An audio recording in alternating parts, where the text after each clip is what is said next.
আমরা আজকে আলোচনা করব অধিবর্ষ নিয়ে। কিভাবে অধিবর্ষ বের করতে হয়, মানে কোন বছরটা অধিবর্ষ আমরা সেটা বের করব। অধিবর্ষের ইংরেজি হচ্ছে লিপ ইয়ার। কোনটা লিপ ইয়ার আর কোনটা নরমাল ইয়ার আমরা আজকে সেইটা শিখব, তাই না? আচ্ছা, এখন দেখো নরমালি একটা বছর অধিবর্ষ কিনা সেটা বের করতে হলে ওই বছরটাকে 4 দিয়ে ভাগ করতে হবে। কি করতে হবে? 4 দিয়ে ভাগ করতে হবে।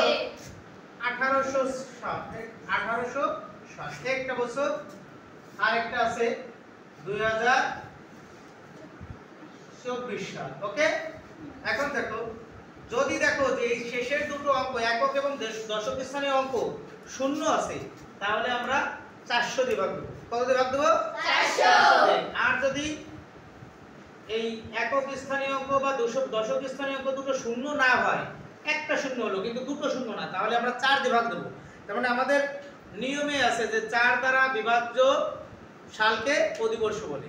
তার মানে যে সালটাকে 4 দিয়ে ভাগ করলে ভাগশেষ থাকবে না, ভাগশেষ শূন্য হবে, অর্থাৎ নিঃশেষে বিভাজ্য, সেটা হচ্ছে অধিবর্ষ।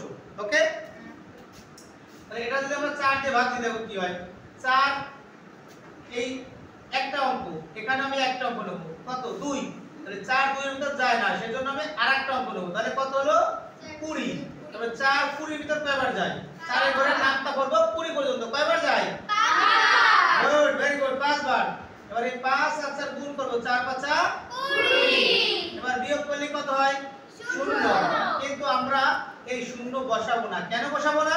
আমাদের ডান পাশে নামানোর সংখ্যা আছে, এই জন্য বসাবো না। তাহলে একটা একটা করে প্রতিবারে একটা অঙ্ক করে নামাবো, ঠিক আছে? তাহলে 2 নামায় আনলাম। এবার এই 4 2 এর ভিতরে যায় না, যায় 4 2 হলো ছোট আর 4 হলো বড়, যায় না, যায় না মানে শূন্য বার যায়। আগে যখন 5 আর 4 গুণ করছিলাম, এবার ওই 0 আর 4 গুণ করব, 4 0 গুণে 0। এবার বিয়োগ করে কত হয়? 2। এবার আবার ডান পাশের সংখ্যা নামায় আনলাম 4। এবার কত হলো? 24। তাহলে 4 24 এর ভিতর কয়বার যায়? 6 বার। 4 4 24। Good, very good. তাহলে কি এটা নিঃশেষে বিভাজ্য হইছে? তার মানে 2024 সাল অধিবর্ষ। আর অধিবর্ষে ফেব্রুয়ারি মাস কয় দিনে যায়? আমরা জানি ফেব্রুয়ারি মাস, আমরা নরমালি ফেব্রুয়ারি মাস কত দিনে যায়? 28 দিনে। আর এই লিপ ইয়ার বছরে কয় দিনে যাবে? 29 দিনে। ক্লিয়ার? তাহলে এটা লিপ ইয়ার বোঝা গেছে। কিভাবে আমরা এই লিপ ইয়ার আর নরমাল ইয়ার বের করব, বুঝতে পারছো? আচ্ছা, এবারটা দেখো, এর কত দিয়ে ভাগ দেব?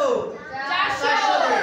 আচ্ছা, এখানে 3টে অঙ্ক, আমি নেব 3টে অঙ্ক, তাহলে হলো কত? 180। 180 400 থেকে ছোট, তাহলে 400 180 এর ভিতরে যায় না, এইজন্য আরেকটা অঙ্ক নেব, তাহলে হলো কত? 1800। 1800 এর কয়বার যায়? 4 বার যায়। এবার দেখো 400 গুণে 0, 400 গুণে 0, 4 4 16। বিয়োগ করলে কত হবে? বিয়োগ করলে কত হবে? 200। তাহলে এটা কি নিঃশেষে বিভাজ্য? না, তার মানে এটা নরমাল ইয়ার, মানে নরমাল ইয়ার, লিপ ইয়ার না, তার এটা অধিবর্ষ না। তাহলে অধিবর্ষ যদি না হয়, তাহলে এই 1800 সালে ফেব্রুয়ারি মাস কত তারিখে কয় দিনের ছিল? ফেব্রুয়ারি মাসে কয় দিন ছিল? 28 দিন ছিল, কারণ এটা তো লিপ ইয়ার না। বুঝতে পারছো? তাহলে আমরা লিপ ইয়ার কিভাবে বের করব আর নরমাল ইয়ার কিভাবে বের করব, বুঝতে পারছো? কোন বছর, মানে কত সালে ফেব্রুয়ারি মাস কত দিন ছিল, অর্থাৎ লিপ ইয়ারে আমরা এই লিপ ইয়ার বছর থেকে বুঝতে পারবো যে ওই সালে ফেব্রুয়ারি মাসে কত দিন ছিল।